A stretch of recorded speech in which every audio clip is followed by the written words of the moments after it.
When real life happens, y'all. We got our golden rules. Stay true, stay focused on what's important. Oh, you can cover the goal in you. Find your What's goal. up? Look, breaking news.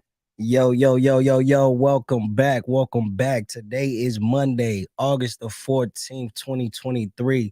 Welcome back to Golden Rule Podcast. I am your host, Mr. Ryan Hayes, man. We are back in the building. Go ahead and you can give me a hand clap. So you can give me a hand clap. Yo, we are back now for episode 4, man. It's been 4 episodes. I know I would like to have done more, but we're not going to get into why I haven't. We're just going to continue pressing forward and getting into episode 4. And I'd like to thank you guys for coming back to join me. We're going to jump right into these topics, man. I got a list of things I wrote down, so let's get right into it. First and foremost, let's start with this James Harden and Daryl Morey beef. I want to call it a beef because James he acting like he really don't like this guy at this point, man. We just gonna break it down and catch y'all up with what's going on. So in June, I would say in late June, James Harden opted into his contract with the Philadelphia 76ers with I guess a under the table type of agreement to whereas Daryl Morey, who's the general manager of the Philadelphia 76ers, would then act in good faith and trade him. So what had happened was, James Harden and Daryl Morey go back to the Houston Rocket days, and James Harden is very familiar with this guy. So the relationship they had in Houston is what led to him being in Philadelphia. For whatever reason, James is now, I guess he's not comfortable. He doesn't want to be in Philly anymore. So he's asking to go to the Clippers, if I'm not mistaken. I think the Clippers is his destination of choice. As of right now, they at a standstill because in June, when James opted in good faith and he wanted to get the trade done, he was going to allow Daryl Morey some time to, I guess, get those things done. Well, it just was reported over the weekend that Daryl Morey and the Philadelphia 76ers were no longer participating in trade conversations for James Harden. So with that being said, they basically like, look, man, we couldn't find nothing for you. We ain't got a deal on the table that we can get you to the Clippers. So we just going to cancel out and we're going to move forward with that. James is like, yo, hold the presses. This ain't what we talked about. So early this morning, which is, like I said, it's the 14th of August. Early this morning in China, James Harden held a little press conference, or he was, I guess, speaking to the people in China, because this wasn't just cameras. He was actually speaking to people. And he had a few choice words, and he said basically that Daryl Morey is a liar, and he no longer wants to be in a situation where he's around Daryl Morey. He doesn't want to play for an organization that Daryl Morey is basically running, and he's making it seem like he repeated himself twice. He's like, man, he's a liar. He doesn't want to have anything to do with Daryl Morey and any organization that he's running. So now we at this standstill. This is the breaking news for today. I guess let me know what you guys think about what's going on with that Daryl Morey situation. Me personally, I'm looking at James Harden like, bro, you made over $300 million in salary. Now, just for perspective, guys like Michael Jordan made like a total of 90 something million in his whole career, 14, 15-year career. James Harden's already exceeded 300 million. He signed the contract, he opted into the contract that was 33 and a half, I believe, or 35 million, if I'm not mistaken, for this year. So he wanted to be traded under that contract. At this point, he's talking about holding out. The new CBA is going to, force his hand a little bit, because under the new CBA, they don't have to pay him. And he'll be losing almost half his salary if he were to hold out for this year or for however long he plans on holding out. So I'm not sure how that's going to work. Like I said, let me know what you guys think about that. I would say this Philly process thing that started way back in the day, this thing is horrible. I mean, I have a few quick notes about what's went on in the Philly process, man. So they've been through it. In 2017, Philadelphia traded the number 1 pick and drafted Markelle Fultz over Jason Tatum. That was a bad trade. Let's just, Jason Tatum is now looking at a $300 million contract. I'm sure the next time he signs, it'll be somewhere around his teammate Jaylen Brown's numbers. He's been a perennial all-star, and Markelle Fultz has been kind of a, I would say like a role player to say the least. He's been on a few different teams. He's been a role player. Lost his jump shot. So in 2018, the GM, he had GM Twitter controversy. 2019, they traded Jimmy Butler. That didn't work out well. In 2020, they fired the coach, fired the new coach, then fired the new GM. Like these guys have been through it. They've been through the ringer. 2021, Ben Simmons demanded a trade, which we see what panned out in his career. He really has been he's a lot to be asking for, and he's a lot to be desired because this guy was supposed to be the next LeBron James, and he didn't pan out. Moving forward, 2022, they subject to NBA investigation over some backdoor stuff that they had going on. And now 2023, James Harden's asking for a trade. So I'm looking at it like, it's sticky. There's been a few NBA players who are weighing in. I mean, I've seen Kyrie Irving. He basically came back at Adrian Wojnarowski, who you guys know as the ESPN, the Woj bomb. He drops all the news for ESPN. He's basically clapped back at Woj and said, hey, Adrian Wojnarowski said that he's disgruntled, Harden's disgruntled, and Kyrie Irving is like, is he disgruntled? Or is he holding Daryl Morey accountable for his dishonesty and lack of transparency throughout the contract negotiation process this summer? So that's saying a whole lot right there within itself. I mean, Kyrie apparently has his back. There's been some things going on with that, but I'm looking at it like, hey, I don't know. It's kind of sticky, man. Chris Paul did come out and say that Daryl Morey lied to him and told him a couple days before the trade that he wouldn't be traded to OKC Thunder. That was back when James Harden and Chris Paul both played for Houston. So I don't know. We're gonna keep our eyes on that, man, because Daryl Morey's looking like a liar, and James Harden looking like he just want to wind his way out of every situation. I don't know. I can't say he want to just win because he's not improving teams. He's just kind of just being there. And at this point, he collecting. I mean, over 300 million earned already. That boy in his bag, man. Shout out to James Harden. Shout out to James Harden, man, because that boy in his bag. Now, we can move right along, man. NFL preseason. Oh, man. Hope you guys caught a few of the games that happened over this past weekend.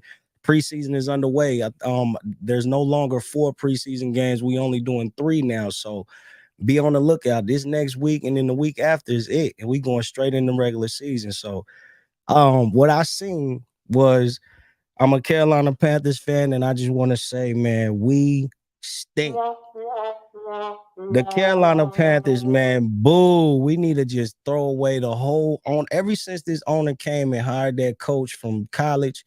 It's been terrible ever since, man. I don't even want to speak the guy's name because we still paying that guy like $80,000 a month at this point.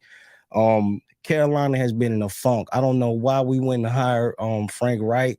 Frank Wright, who was fired from Indianapolis last season because he was losing all these games. I just don't understand why hire a loser and expect him to turn your franchise around. First play of the game, Bryce Young, first drive of the game, sacked, put on the ground a few times. It just looks bad, man. I am very worried about my Carolina Panthers, to say the least. Unfortunately, the Saints that are in our division, they look pretty good. I mean, they played against Kansas City. Derek Carr drove right down the field, touchdown. I did see Michael Thomas back.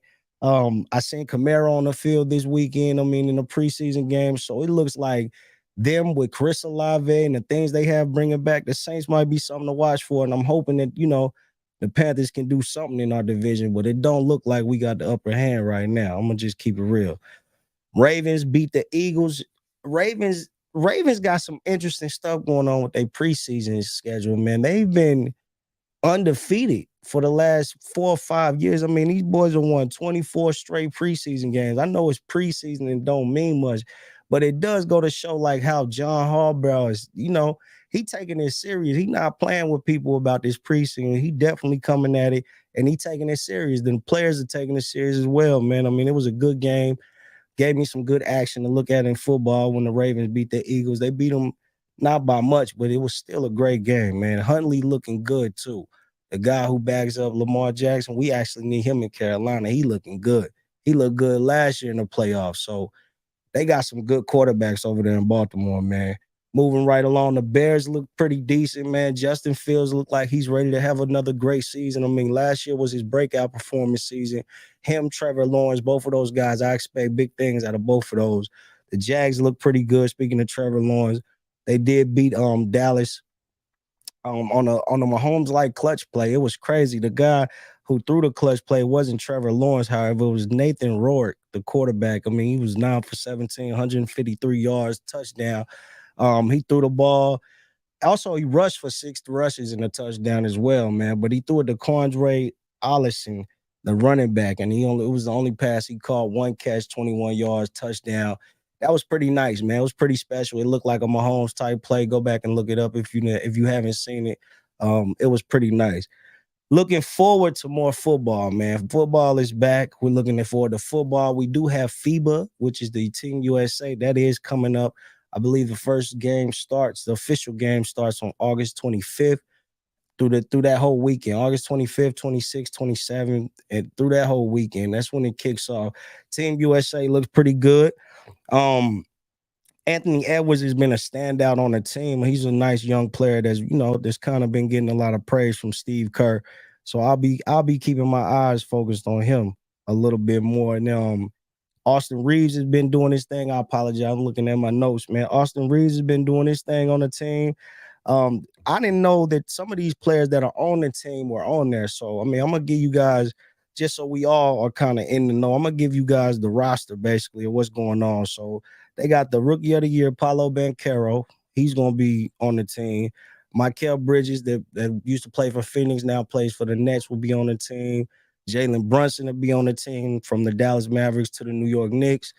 Like I said, Anthony Edwards, Tyrese Halliburton had a pretty breakout season for Indiana last year. He'll be on the team. Josh Hart looks pretty decent. I mean, he's a good role player. He's in New York right now. He'll be on the team as well. Brandon Ingram on the team. Jaren Jackson Jr. from Memphis. Cam Johnson from Tar Heels, and he plays in Phoenix now. Well, no, I'm sorry. Does he play in Phoenix? I know he moved to the Nets with Mikal Bridges, so forgive me for that. Cam Johnson playing for the team, and this Walker Kessler kid playing for the team. Bobby Portis, Austin Reeves. Coaches will be Steve Kerr, Eric Spoelstra, Tyronn Lue, and Mark Few. So, hey, man, we're going to send our guys off right, man. Give it up for Team USA, man. I hope, wish you guys the best. Y'all do look a little small. I ain't gonna lie. The team look a little small, look a little young, but hey, hopefully overseas, you know what I'm saying, they can handle their business. But I really don't know, man. I'm gonna keep my eyes on it.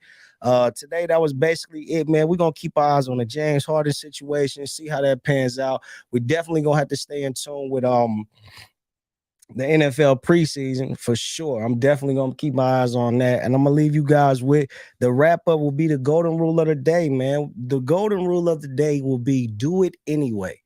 Do it anyway. Not Nike, just do it, but just do it anyway. There's times where you get discouraged. You think everybody's doing what you're doing. Everybody's got a podcast. Everybody's got a hair salon. Everybody's a barber.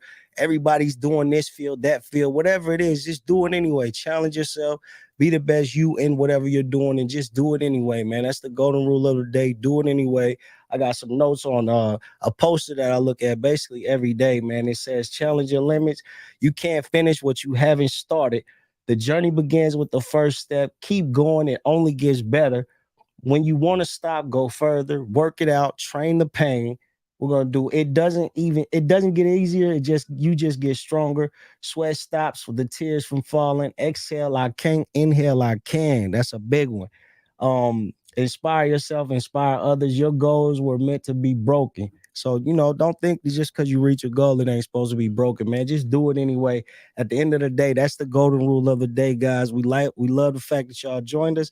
We pray that y'all come back, man, and we hope that y'all enjoyed yourself, man. Thank you again for choosing the Golden Rule podcast. And remember, the golden rule of the day, do it anyway. When real life happens, y'all. We got a golden rule. Stay true, stay focused on what's important. Oh, you can cover the gold in you. Find your goal. Look, breaking news. Life is golden when you make the rules. Moves good or bad, homie, you can choose. But even in the dark,